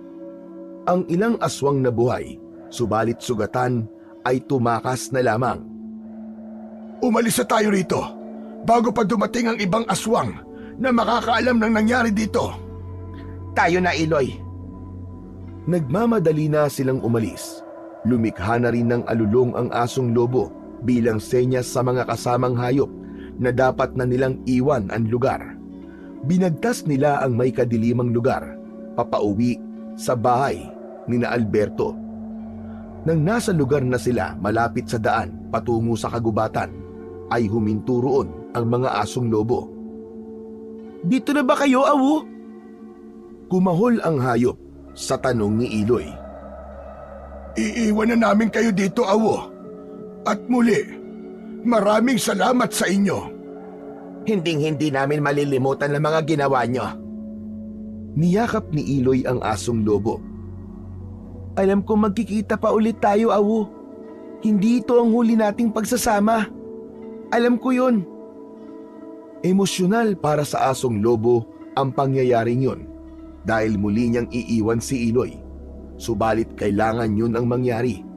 Lumakad na ang mga hayop papasok ng gubat habang nakamasid ang dalawang matanda at si Iloy. Subalit ganun na lamang ang gulat nila nang mula sa bukana ng gubat na papasukan ng mga asong lobo ay lumitaw ang isang nilalang, isang napakagandang engkantada. Sa aking ginawang paggambala sa inyo. Sa paglitaw ng engkantada ay mapapansin na kakaiba ang reaksyon at pagkagulat ng asong lobo. Naroon ang kasiyahan. Asong lobo, alam kong ito na matagal mo nang pinakahihintay na pagkakataon ang magpakita ulit ako sa iyo. Gaya ng aking naging pangako, dahil ang muli kong paglitaw ay mangangahulugan ng isang magandang balita. Matamang nakikinig at nakamasid lamang sina Alberto, Epang at Iloy sa mga mangyayari habang nagsasalita ang engkantada at kausap nito ang asong lobo. Tapos na ang sumpa na ipinataw sa iyo dahil nagawa mo ang 3 mabubuting bagay na siyang magpapalaya sa iyo. Kaya ngayon, sa pamamagitan ko, ay binabawi ko na yon at ibabalik ka na sa dati mong anyo. Tapos na ang sumpa at paghihirap mo. Sa pamamagitan ng isang senyas ng engkantada, ay kitang-kita ni na Alberto ang unti-unting pagbabago ng anyo ng asong lobo. Naging tao ito at isang makisig na lalaki. Nakahubad ito na tila nahihiya sa kanyang kalagayan. Kaya sa isang senyas pa ng engkantada ay nadamitan ang lalaki. Hindi na ako magtatagal at inaasahan ko na magiging lubos na ang iyong kabutihan at pagbabagong buhay. Hindi ka nagagawa ng anumang labag sa batas ng kalikasan. Pagkatapos ng paalalang yun ng engkantada, ay bigla itong nawala. Humarap naman ang lalaki kina Alberto.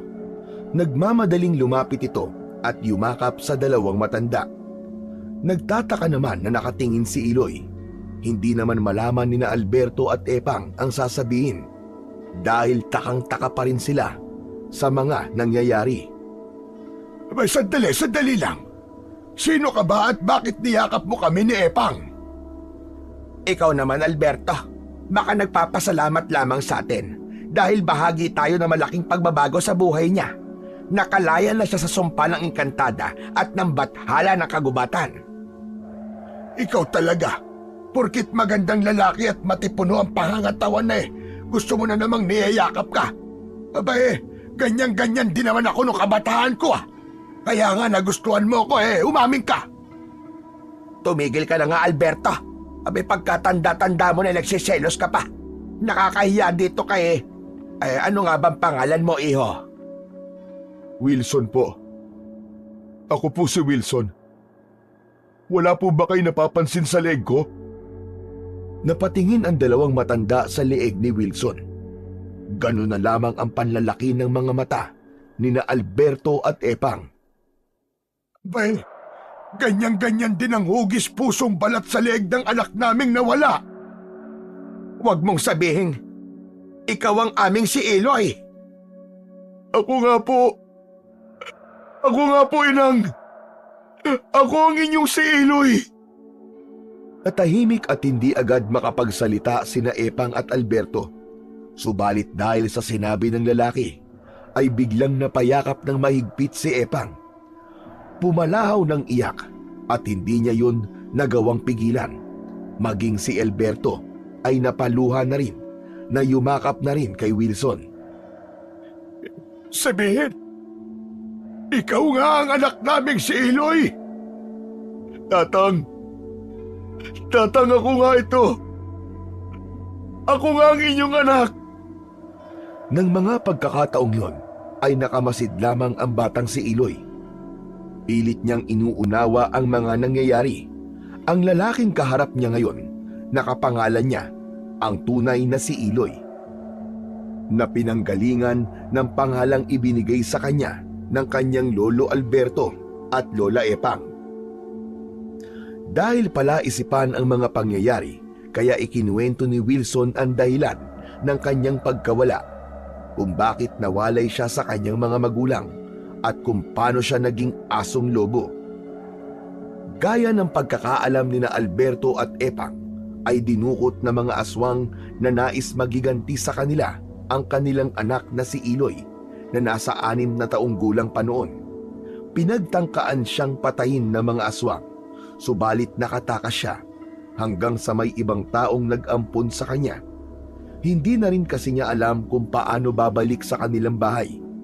Inalagaan at maayos na pinalaki si Wilson ng taong umampun dito. Dahil pagtutroso ang trabaho ng mga taong kumupkup sa kanya, ay yun na rin ang naging trabaho ni Wilson sa kanyang paglaki.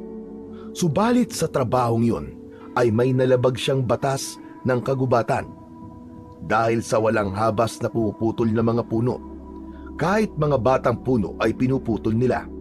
Nagalit ang bathala ng kagubatan, kaya sa pamamagitan ng isang engkantada ay pinarusahan siya sa pamamagitan ng isang sumpa.